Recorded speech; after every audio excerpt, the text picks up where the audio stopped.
Hello, and welcome to the first episode of the Insufferable Grifter Show. I'm your host, Mulan Throneberry, and this is my partner, Jungle Skog. If you're wondering where the name comes from, I used to say I would never be a podcaster and I would never be an influencer. I'm not really an influencer, but I'm trying. Because I thought they were all insufferable and I thought they were all grifters.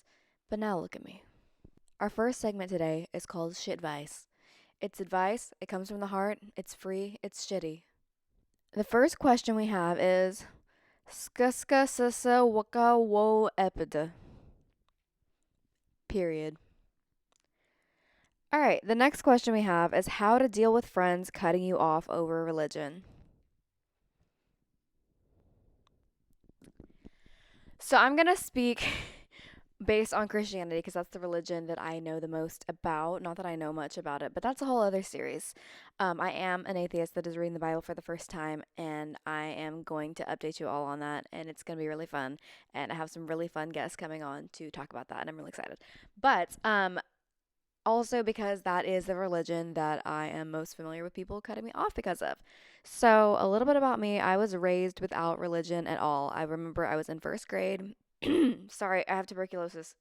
I remember I was in first grade and these kids were like, "Oh, Mulan, what church do you go to?" And I was like, "What the fuck is church?" And they were like, "So you don't believe in God?" And I was like, "Who are all these people? Who is God? Like, what's going on? Like, what is everyone talking about?" And I was bullied relentlessly for so long about going to hell. So great job for teaching your kids that, you guys. That is exactly what it says in the Bible, is to teach your kids to be bullies. It's the parents. Okay, I'm also a substitute teacher, so I have a lot of opinions on how people parent their kids. Anyways, I'd say it depends what they're cutting you off for, and in my experience, it is always that suddenly I am not righteous enough for them. It doesn't matter that I try every day to do good in the world and to be a better person than I was the day before. If you don't believe, you shouldn't feel pressured to believe the same things as they do. And if they want you to, and that's a deal breaker for them, then as much as it sucks, just have to let it be. Because I have had friendships come back from that. I have noticed that whenever people get really into religion, they go like all in and then they'll pull back. So, I say just like let it ride its course. But sometimes they go all in and they just keep going all in. And then you don't want to be around for that if they're going to be telling you you're going to hell all the time, right? I don't want to hear that. I feel like you probably don't want to hear that. Hey, Jellybean. Now, if they're cutting you off because you are religious and they are of a different religion, that's not one I've had a lot of experience with, but I mean, I feel like the same principle applies there, right? Like everyone's going to believe what they're going to believe based on just who we are as people, the experiences we've had, our families, our cultures, everything, right? Because what really, I'm interested in a lot of religions, but the thing for me is that, like, I grew up in Alabama. I still live in Alabama. So I have been exposed to Christianity a lot. And a lot of people are Christians because they were born into a Christian family. And if they weren't born into a Christian family, they knew all these Christians at church that would invite, or at school that would invite them to church. And that's how they got into it. Because I've been to Christian churches just because they will invite you. And it can be fun. I've had a good time at churches. I've been to a lot of different churches. It can be really fun. And I see the appeal in the community and stuff. It's just not something I personally believe in. Yeah, my thing is, like, if I was born somewhere else, I would definitely have exposure to a different religion. I would probably feel completely different, So it really just depends where you're born, or if you're like in my case, it doesn't matter where you were born, it matters where you get adopted to. So, what's your opinions, Betty?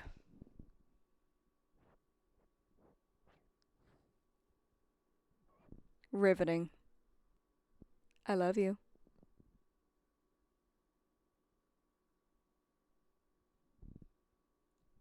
So yeah, losing friends to religion sucks, especially if it's not something you believe in at all, because it's just kind of like, why are we even letting this affect us? But I say let it run its course and try to be on the best terms with them as you possibly can. But if they're saying hateful things to you, if they're saying you're going to hell, you're not as good as them or whatever, fuck them. If they just don't want to be around people that don't have the same beliefs as them, let it be. All right, what's my next question? Can you give me advice on how to not forget to take your meds? Yes. Okay. What you're going to do is you're going to annoy yourself so much that you cannot possibly forget to take your meds. Download this little app. It's called Round, like Round, round, like a circle. Put all your meds in there and it will not leave you alone. It will send you a million notifications, so you check it all off, and then it gives you a nice little animation where it's like meow whenever you've taken everything, and it turns green, and I think it makes a little noise. I don't know. I have my phone volume turned off all the time, but I love Round. I also have one of those little pill organizers. Well, mine's not little, mine's big, and it's got to be right in front of me. That's how I used to do it, at least. Now, I put all of my meds in the kitchen right above the coffee maker, so that way when I'm making coffee, I just have to look straight ahead of me and say, okay, wait, there's my meds. Also, you can use the reminders app on your phone. I keep everything that I ever have to do on my Google Calendar. It's color coded, it's got the location, everything. You can set recurring things to happen in there, and you can make meds a part of your daily routine. I'm a big fan of medication. I love Big Pharma. Okay, how to cure social media scrolling addiction. Fuck if I know, man. I'm addicted to my phone. I've gotten better about it, significantly better about it. I think really you have to expose yourself to a lot of content that's gonna piss you off, and then you just like get mad and click out of it. Like I've been listening to a podcast where it's Dean Withers, who I love, and he's debating Emily Saves America. And it's been so irritating and interesting to listen to that like that's all I want to listen to in small increments. And then I have to just sit there in silence. Podcasts, and I'm not just saying this because I'm a grifter and I'm trying to promote mine. Podcasts have been a really great way for me to get off of the social media, because if you're still engaged in it, but you're not like just phone in face, I feel like that helps me stay disconnected a little bit. That and audiobooks. I love audiobooks. If you have a library card, you can get the Libby or the Hoopla app if your library uses that, and you can get free audiobooks through the library. It's amazing. I love an audiobook. Every time I'm in the car, I'm in the gym, just doing chores around the house, I either have an audiobook or a podcast on. I rarely listen to music, honestly.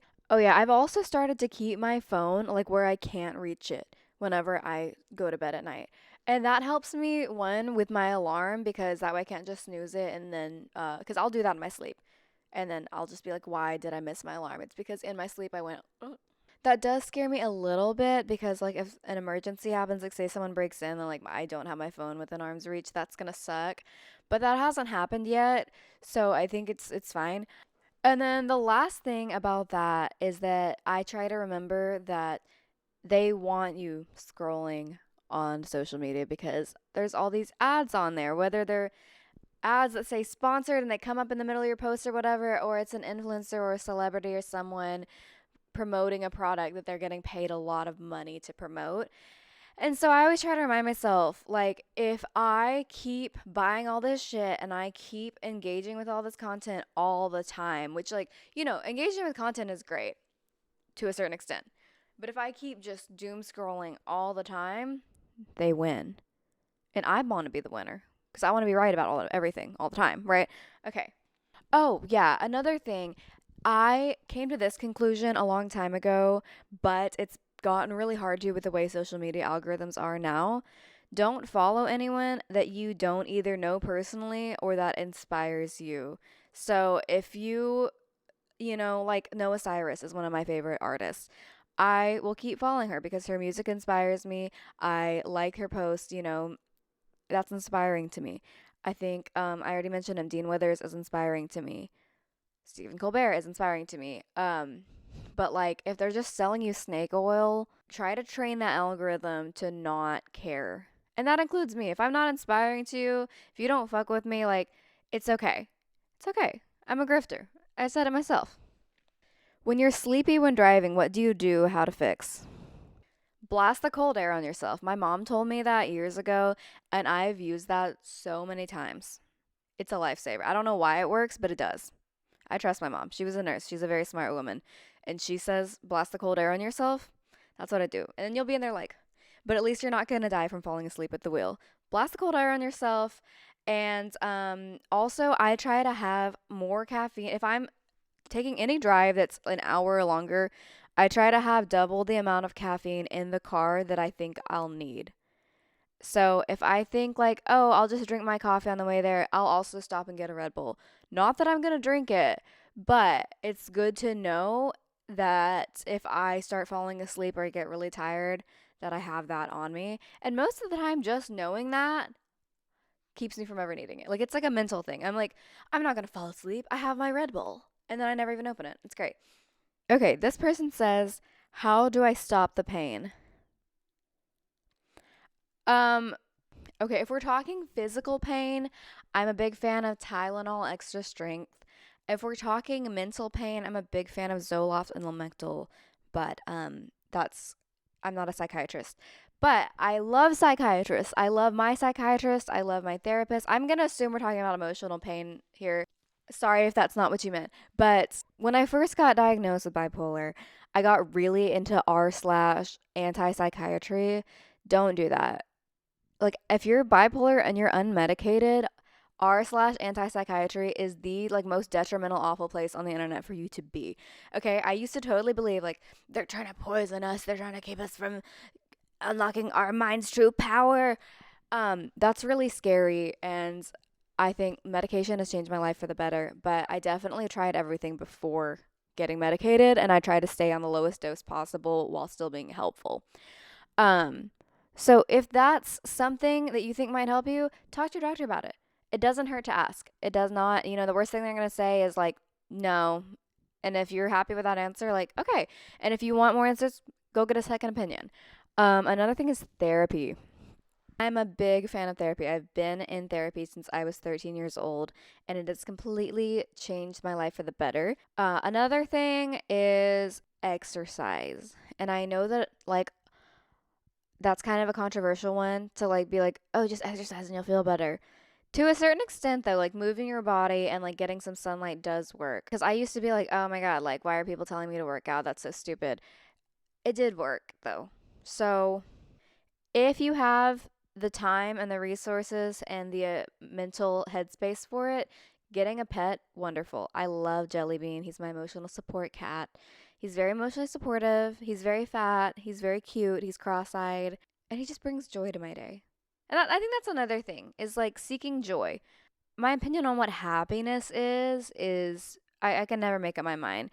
But for me, I seek contentment and joy in my everyday life because I feel like those are more like attainable daily goals. Because like saying like, oh, I want to be happy is like, what does that mean? But like, I'm finding joy in my cat sitting on my lap right now. I am finding contentment in starting this podcast, not knowing where it's going to lead and being really excited about that. That brings me joy. All right, what's next?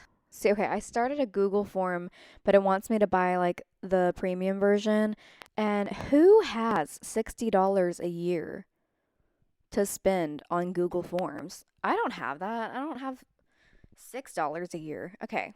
Advice on how to deal with trust and jealousy in a long distance relationship. She's a singer and has to travel as well, but in Mexico. Okay, wait. You're in Mexico or she's in Mexico? I mean, I guess it doesn't matter. Either way, it's still long distance. This is why this is called Shitvice, because I'm the worst person in the world to ask about this. I am an extremely jealous person, and it's something I'm working on. But I will say, with the very little experience that I've had with like medium to long distance relationships, I just have to remind myself that like, okay, it's like, the natural thought process is like, oh, they're so far away, they're going to cheat on me. But then I think about all these people that say like, oh, my boyfriend and I lived together and spent every second of the day together and somehow he found the time to cheat on me. And it's like, okay, so if you trust the person, the distance doesn't matter. Just like the Plain White Tees said, like they got planes and trains and cars that walk to you if I had no other way.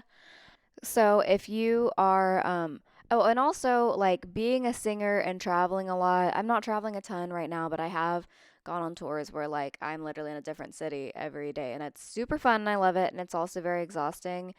Um, if it makes you feel any better, like the biggest thing for me with that was like I'm scared.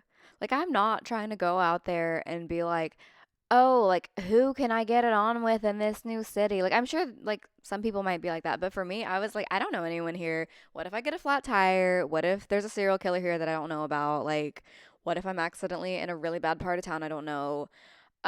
So I think like if it helps you feel any better as someone who has traveled a lot for their singing career, um, so many other things are stressing us out before it comes to wanting to cheat on a partner. But yeah, sorry that you're dealing with that because long distance is rough. I haven't, like I said, I've only done like medium distance, like a 2 hour drive, and then that's not really long distance, but it was still rough. So I'm sorry, man or girl. I don't know. It's anonymous. Okay. Yeah, that's everything. So let me know if you enjoyed this. I would love to do more of these because I enjoy that. And I hope you found this either helpful or entertaining, or hopefully both. Like I said, it's not good advice. I'm not qualified at all. But it comes from the heart, it's free, and it's fun for everyone involved. So thank you so much for listening. My name is Mulan Throneberry. You can find me on social media at Insufferable Grifter.